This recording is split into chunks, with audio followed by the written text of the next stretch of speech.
All right, man. Welcome to today's episode. This is a Valentine special. We're going to be talking about the three kinds of love in marriage.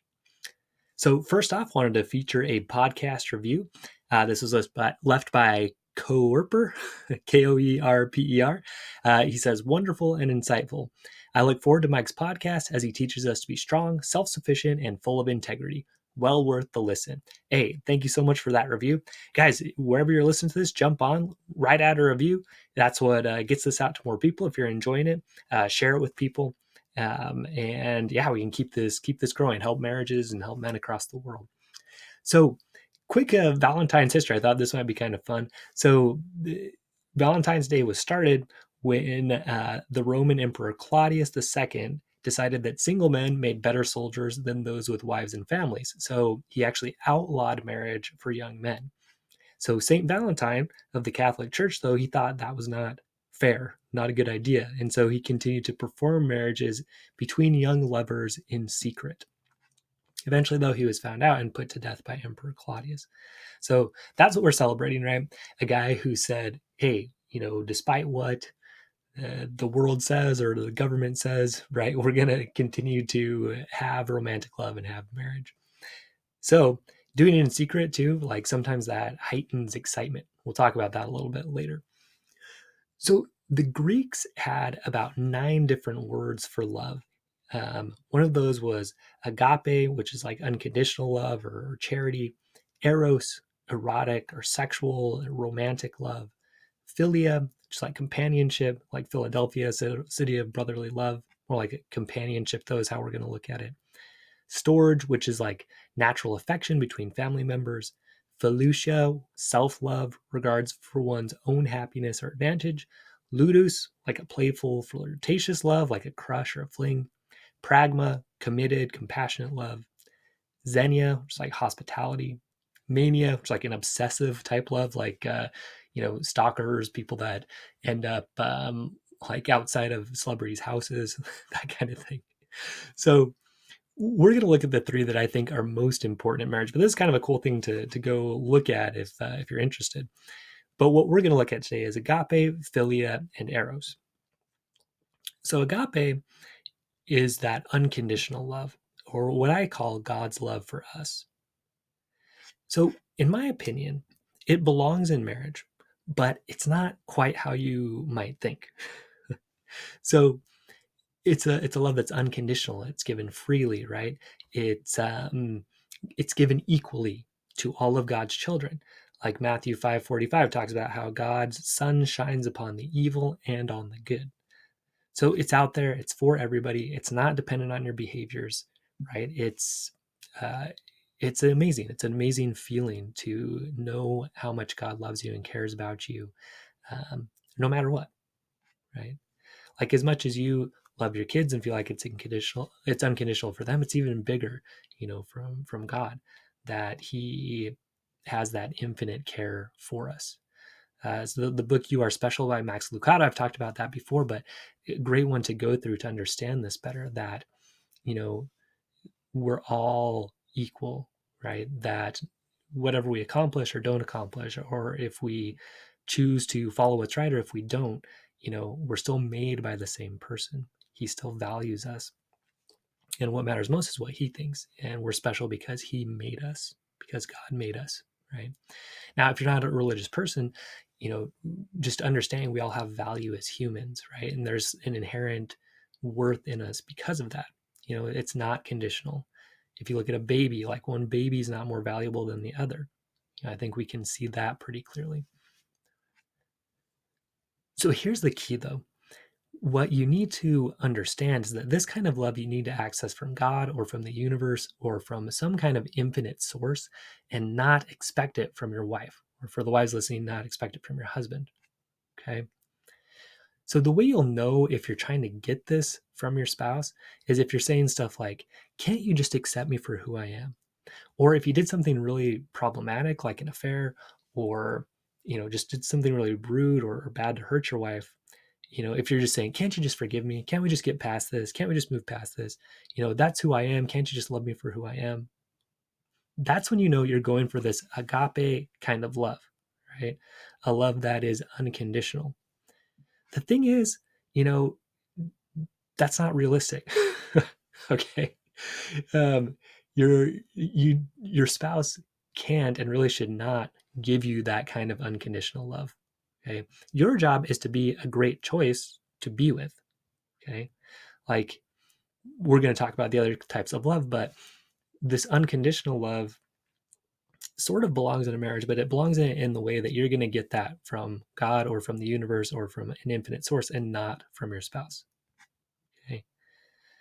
So the other side of that, right, is don't require yourself to give that to your spouse. Okay. Look, a marriage is a choice. Like, you guys are choosing to be together. It's not just like, oh, now we're stuck and we're going to be here forever. So in our church, in the Church of Jesus Christ of Latter-day Saints, we believe that marriage is eternal, right? That you get married and that bond is going to last forever. However, what I want to present this idea to you is that if staying with that person forever seems like more of a punishment or seems awful to you, right? Like, that's not very good. Um, that's not heaven if you're with somebody that you despise, right? Or with somebody that treats you badly all the time. That doesn't sound like heaven, right? That's not good. So a good marriage, right? It's based on choice, on choosing somebody that you actually want to be with. Okay. So sometimes people will go the other way with this agape, with this unconditional love. They'll say, okay, yeah, I love you unconditionally, so treat me however you want, be mean, disrespect me, cheat on me, I love you unconditionally, I'm going to be there. Okay. That's not a good way to go either, right? What you want to do is you want to choose well who you actually want to be with and respect yourself enough to have appropriate boundaries. So we'll get more into this, but the main point I want to get across with this agape or unconditional love, does it belong in marriage? Yes. But it's not the type of love you're going to get from your spouse or give to your spouse. Okay, get that from God, get that from the universe, get that from an unconditional source, because your spouse is not an unconditional source. Okay, they're not meant to be. This is a great feeling to feel. It's a great feeling to express to other people. But the other kinds of love are what we actually are going for in marriage. So, philia, or companionship love. Okay, this definitely belongs in marriage big time. So Jesus taught the two great commandments in Matthew 22, 37 through 39. Someone asked him, hey, what are the two great commandments, or what's the greatest commandment? Jesus said unto him, thou shalt love the Lord thy God with all thy heart, with all thy soul, and with all thy mind. This is the first and great commandment. So another way to put this is agape, right? Accessing unconditional love, giving that love to God, and also him giving it back to you. Okay? So then Jesus says the second commandment is like unto it, thou shalt love thy neighbor as thyself.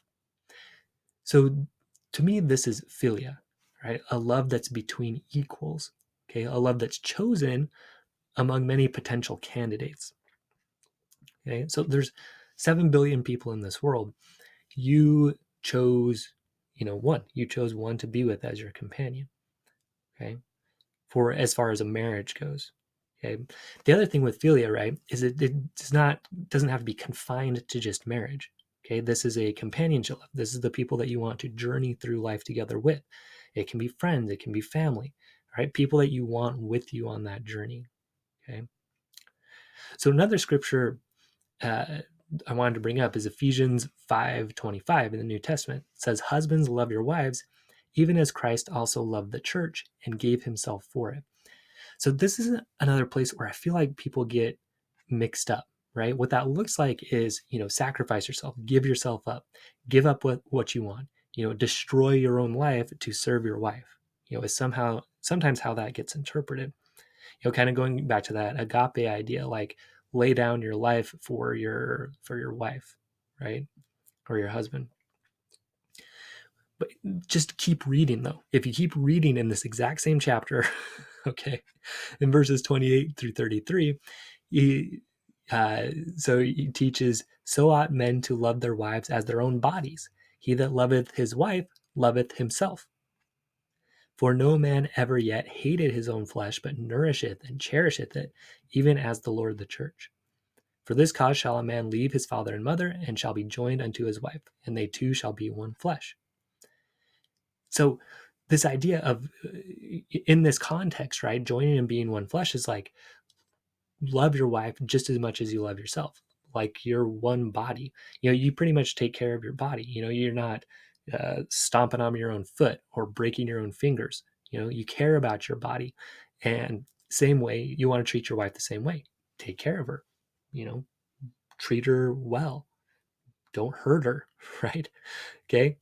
Treat her like you would treat yourself. Okay. So then at the end of these verses, right, we read, nevertheless, let every one of you in particular so love his wife, even as himself. So, guys, listen, Philia definitely belongs in marriage. So you're going to choose your life companion, and then you're going to learn how to love her equally to yourself. Okay? To me, that's the big learning point of marriage. How do you balance that? How do you figure out, how do I love myself equally to my spouse, okay, equally to my wife? Now, what this requires, right, is that you love yourself well, okay, that you have a high regard for your own happiness. Okay? Because if you're going to love your wife equally to you, if you're going to love her like your own body, that means you have to treat your own body well. Okay, treat your spirit, your heart, all of that well. Okay, that you have high regard for your happiness and for hers. Okay? So again, this kind of love, this companionship kind of love, it also exists not just between a husband and wife, right? But between your chosen family, between close friends. Okay? These are the companions that you choose to bring with you, okay? That you choose, that you want to have follow with you and support you, through life's ups and downs. Okay, you want them with you, and you want to be there with them through all the ups and downs of life. Okay? The person that you can trust and count on to be there for you, okay, and who you choose to be there with, right? Going both ways, through thick and thin, in sickness and health. This is what Philia is. It 100% belongs in marriage. I choose you. I'm going to be with you. I'm going to be your companion through life, through parenting. I like spending time with you. I enjoy your company. I'm going to treat you like, hey, like I treat my own body, like I treat myself. I care about you just as much as I care about me, right? So super important. This is about support, companionship, commitment, right? That's what Philia is about. Or we could say it's like pragma if we went back to those definitions: compassionate, committed love.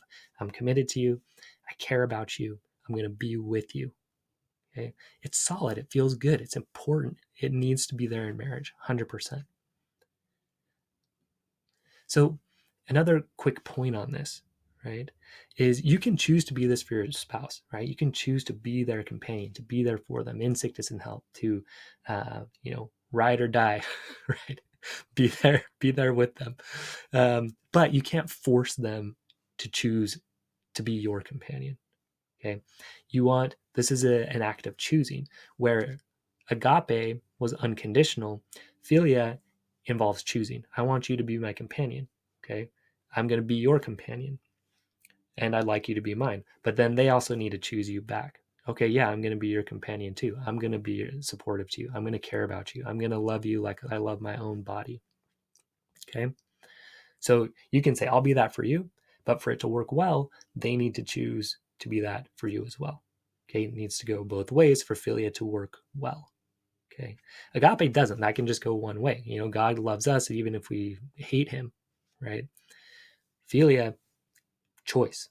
You're choosing to be there with each other. Okay. So the last type of love that I feel is very important in marriage is Eros, this romantic sexual love and pleasure, right? So in the Christian tradition, this is what makes marriage different from any other relationship, right? You can have Philia with, your buddy. I have friends that I feel like I have that Philia with, like my brothers, my blood brothers, and then my close friend brothers and sisters, right? Like I want to go through life with them. I want them to support me, but I'm not having sex with them, right? I'm having sex with my wife. So that's what makes it different. Okay. You're committing to share sexual romantic love only with one person for the rest of your life. That's what makes a marriage, and raising a family, having kids together. But that comes from sex for the most part, right? There's certainly times when there's adoption or fertility issues, and you raise a family, maybe not in the exact biological or traditional sense, but you're still sexual just with your spouse, right? That's what you've committed to. Now, unfortunately, some couples, they shut this down in their marriage because they either overly focus on that agape love. So they're like, can't you just support me unconditionally? Can't you just love me unconditionally? So they just get frustrated when they don't get it. Okay. Or they keep trying to give it. And then they're like, man, what's in it for me? Because I'm trying to love my spouse all the time, but I'm like losing myself completely. Okay. So you focus too much on that. Things go wrong because it belongs in marriage, but it belongs from God, not from each other. Or you focus too much on this philia, right? You're like, yeah, let's be companions, let's support each other, let's be there for each other. Yeah, we're in this together. And then you can just become more like close friends and not lovers, or be more like roommates or business partners. Yeah, we're good companions, we're good co-parents, right? But you don't have this erotic, romantic, sexual connection. Okay? So this type of love, the Eros love, it's passion, it's intensity, it's compared with fire. So the idea isn't to just like throw water on the fire and just like put it all out, but to control it, right? Use it for good. So a fire it can warm you, it can cook your food, it can catch a forest on fire, right? It can burn your house down. So it's powerful, and you want to control it and use it for good. In the Book of Mormon, Alma 38:12, it teaches, bridle all your passions that ye may be filled with love. Okay? So you want a bridle, but you also want a strong horse. Okay. You want a strong horse and a bridle. Okay. You don't just want control, you want control over something that is powerful and can get you where you want to go and get you to enjoyment, fun, and pleasure. Okay. So, how do you develop erotic love? You learn to enjoy sensual pleasures, both sexual and other pleasures. So, sensual means senses. Okay. So, what are your senses? So, we have sight. So, how can you develop eros or erotic love in sight? Okay, you can start appreciating art more. You can go into nature and just look at the beauty around you. You can watch great movies. You can read great books. Right? That's a way to just enjoy the pleasures of sight. What about sound? Okay, music. Just again, going out in nature, listening to birds or the babbling brook or the wind through the trees. Right? There's beautiful sounds out there. Touch.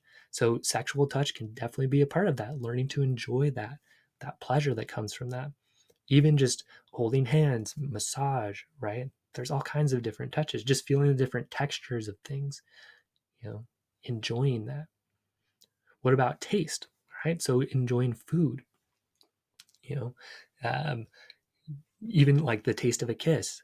Just enjoying that taste. Right? So smell, food, flowers, perfume, right? There's great smells out there, and just getting to enjoy those. And you can actually heighten some of these senses by isolating them. So a lot of times, if you blindfold, because a lot of us, we focus on sight as our main input. If we close our eyes, it kind of heightens those other senses. So we took our son to the Hershey factory last year, and they had us learn how to taste chocolate. And one of the things we did was we closed our eyes and we would smell it. And closing our eyes actually helped really heighten that sense of smell. And we would then like break it and listen to how it broke. What would that feel like? And then we'd kind of feel it in our hands a little bit. What's the texture like? We'd put it in our mouth again, close our eyes, and just let it kind of sit there, feel the texture of it, and then slowly just kind of like rolled around in our mouth, feel that taste. So that was a really cool experience and a sensual experience, using our senses to really experience something at a deeper level. So that develops eros. Okay. In our church, the LDS, the Church of Jesus Christ of Latter-day Saints, one of the main reasons we came to earth is to receive a body. Okay? And 2 Nephi 2:25 says, men are that they might have joy. So we want to learn to enjoy the body that God has given us and that we have. So this is what's unique about having a body, is having these senses. So let's learn to really enjoy it. Another way to develop this Eros energy or erotic love is to engage in creative and artistic activities. Okay, like writing, coloring, drawing, painting, dancing. Okay, a lot of times doing these creative activities together on a date leads to more of that romantic, erotic, sexual energy. Why? Because they're related. Okay, it's creative. Sex in kind of its primary design is creation, right? Creating new life. And so when you're engaged in activities that are creative, that are creating things, it's tapping into that Eros energy. It's what makes life fun. Okay. Um, so another thing is this ludus, right? From the Greek, right? So joking, teasing, flirting, that kind of the stuff you do, like right when you're starting to be interested in somebody, bringing some of that back can also help develop this Eros energy. So the sharing of erotic love, how do you do that? Okay. Well, you can't really share what you don't own yourself. So you want to take time to own it for yourself, integrate it, and decide how you want to use it. For sexuality, I like the idea and teach people the idea of the sexuality statement. You have sexuality. How do I want to use it? So for me, it's connect deeply with, have fun with my wife, and just enjoy, right? So you can experiment with each other, right? Share what your erotic self wants to try. And again, not just sexually, but these other senses as well. Hey, I'd really like to go check out this new band, or, hey, I'd like to go paint together, or, hey, wouldn't it be fun to go to this dance class together, right? Or do like a chocolate tasting. So then just go and you enjoy those things together. Okay. You share what you want and you enjoy them together. And guys, this is what spices up a marriage. Okay. People are like, oh, we're in a rut, so you're focused too much on this philia, right? Too much on the companionship and not going into this Eros energy, creative, sexual, fun. Okay. So think sensually. What senses can we start um, using more of in our marriage? Okay, with each other. Now, some of you are going to hear this and you're going to be like, yeah, great, let's go try this. Some of you are going to be like, man, I would love to have more philia in my marriage. I'd love to have more of that companionship. I don't feel like I get that from my spouse.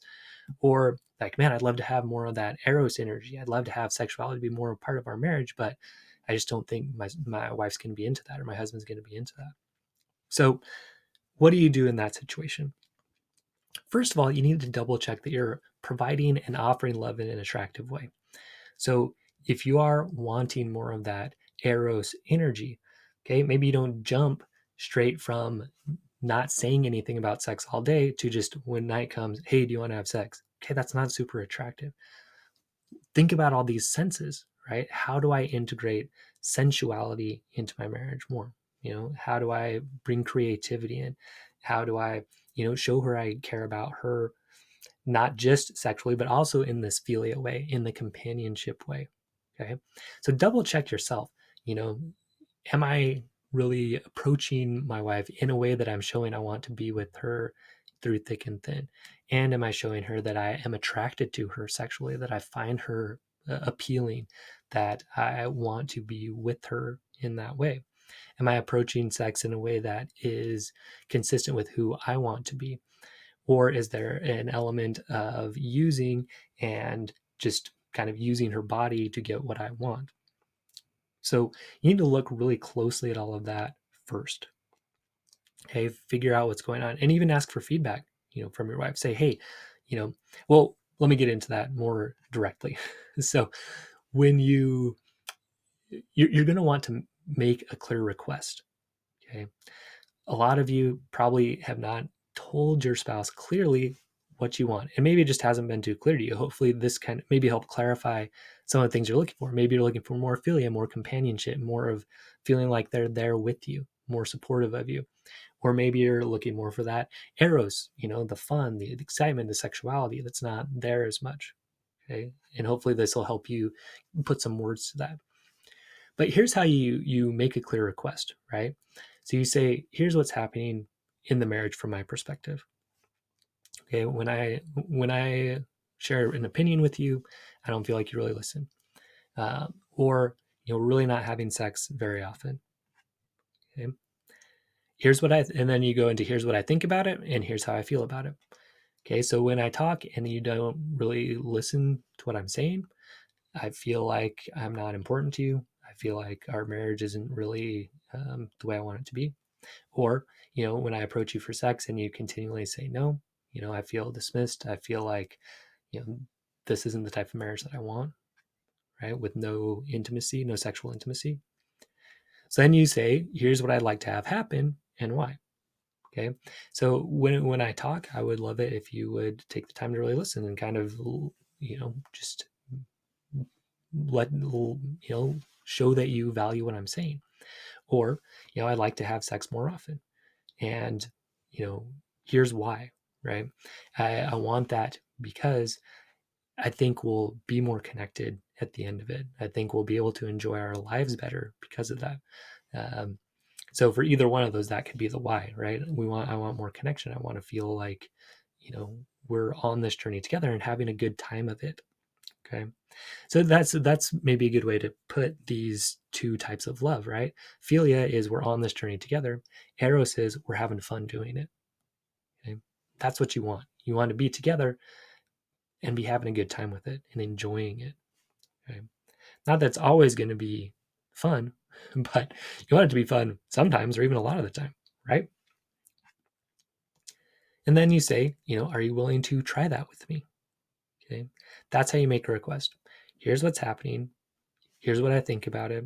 Here's what I'd like to happen. And here's why and what I hope will come because of it. And then, are you willing to try that with me? Are you willing to incorporate more sexuality into our marriage and sensuality? Are you willing to incorporate more companionship? A lot of times with women, where this comes up is they don't feel like they have a companion around the home, whether that's with kids or with cleaning. Right? The husband can sometimes look at it more as, hey, it's my wife's job, and maybe I'll help out now and then, instead of saying, hey, like I'm a companion with you, I have Philia with you, I am here with you in this journey of providing a great home for our kids and for us. You know, that's what a lot of times wives are looking for, um, that they're not getting at home. When I surveyed 500 wives, that was like the number one complaint that they came back with, is that they didn't feel like they had a companion at home. So guys, be that, be Philia, be there with her. Okay. So that's how you make a request. All right. And then I was talking about feedback earlier. So, you could say, here's what I want. And then say, are there ways that I am creating issues to have that? So if you're wanting more sex, you can say, here's what I like. I think it will create more connection between us. I've looked at some of the things that I'm doing that are problematic. I feel like I haven't really been, bringing it up in a way that is fun or attractive. I feel like I've been making it more of an obligation. But what else have you seen, or how can I make that more appealing to you to have sex more, or how can I make it more appealing to be more of a partner? Okay, your spouse can give you great feedback on this, on how to do a better job. Okay, so you come in, you make the request, you get feedback.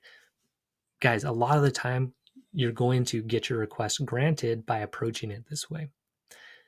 But let's say that you don't. Okay, you come to your spouse, say, hey, I'd love it if you would just listen to me more. Your spouse is like, no, I'm not going to. I don't care what you say. Ouch. But that does happen. Or you come to your spouse and you say, hey, like, sex is important to me. I really want to work on this. Your spouse says, no, I never want to have sex again in our marriage. Okay, well, now you need to get clear on your boundaries, okay? Which is what you will do if your request is not met. Remember, you can't control the other person. You can only control yourself. So you need to come and you need to make the request. And you also need to understand what you are going to do if that request is not granted. I can't tell you exactly what to do, but the most extreme, right, would be divorcing and leaving the marriage. Below that might be separating. Below that might be just not sharing as much with your spouse, or, going more into that co-parenting mode.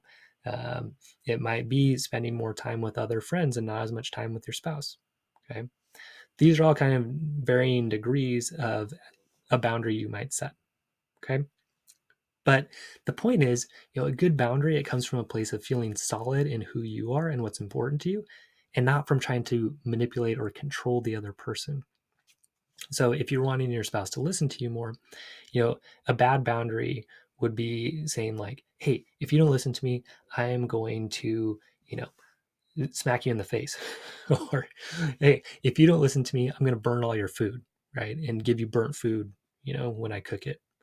Okay, that's like a manipulative kind of thing versus saying, hey, if you don't listen to me, I'm just not really going to talk to you and we're not going to have as much connection. I'm going to spend more time with friends and things like that.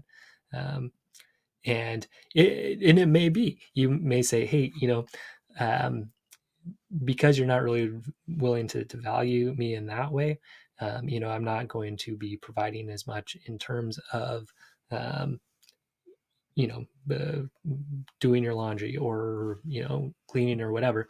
The point is, it has to come from a solid place in you, right? Whatever feels consistent with who you want to be. There's no exact right answer. If you believe in prayer, prayer can help you set those boundaries and decide. They're hard decisions. The point is you have to follow through with them. You say, hey, if you don't do this, I'm going to do this. You got to follow through, or else it makes things worse. Because you don't trust yourself, your spouse doesn't trust you, and then the dynamic that's playing on just continues. Okay. Another guy in our program, his wife had an emotional affair, and a boundary he set. He did this in a playful, kind of fun way. He was like, "Hey, if you keep on talking with this guy, you're going to have to find a different place to live." He provided financially for the family, and he actually picked her up and put her on his shoulder and like set her outside again in a playful way, but setting that boundary that like, hey, this isn't going to fly, right? This isn't appropriate. Like I respect myself enough to say, if you're going to be emotionally involved with somebody else, you know, that's your choice, but financially you're not going to be receiving the benefits of being married, which to him was consistent with who he wanted to be. It made sense for the situation. Okay. So again, the boundaries just need to be something that feel consistent and that you will follow through with. All right. So in summary, there are three important kinds of love in marriage. One is this agape or unconditional love. Stop trying to get it from your spouse. Stop trying to give it to your spouse and get it from a place that makes sense, which is from God or from the universe or from something that is infinite, because infinite love can only come from an infinite source. So stop trying to get it from a source that is not infinite. All right. Then Philia, right? The idea of choosing each other and being outstanding companions and supports through life for each other. Beautiful, so important in marriage. And then Eros, bringing sensuality, passion, creativity, playfulness, and sexuality to your marriage. Okay. Guys, if you have these three types of love in your marriage, you are golden. All right. So to incorporate more of that Eros energy, own your sexuality, then share it and direct it at your spouse. Direct that energy at your spouse. If you're not getting the type of love that you want in your marriage, make sure you're providing it in attractive ways, and then make requests for what you'd like and set appropriate boundaries if you are not getting, what you like and what's important to you. All right. So the strongman system, it's Valentine's Day is coming up. Best gift you could give your wife is being a great husband, right? Being a strong man, being strong in body, mind, heart, and spirit. Okay. And in sexuality, knowing how to approach that in a great way. It's available through Saturday at midnight. Okay. After that, it's going to be not available. You won't be able to sign up for a while. I'm making some updates to it. And, significant changes are coming to the program, including some changes to the lifetime benefits. So if you do want to get in, this is going to be your last chance to get the program as it is with the lifetime ability to ask me questions, lifetime group call, lifetime support basically is going to be changed. So if that is appealing to you, you want to do that, jump in now, jump in this week so you can take advantage of that. You're also going to get any course updates for life. Okay. And last chance to do that. It's going to be this Saturday at midnight. So, all right. Hope to see you in the program. And you can go jump into it at strongmenstrongmarriages.com and then click on the work with me at the top. And I will see you there. All right. Stay strong, men. We'll see you next episode.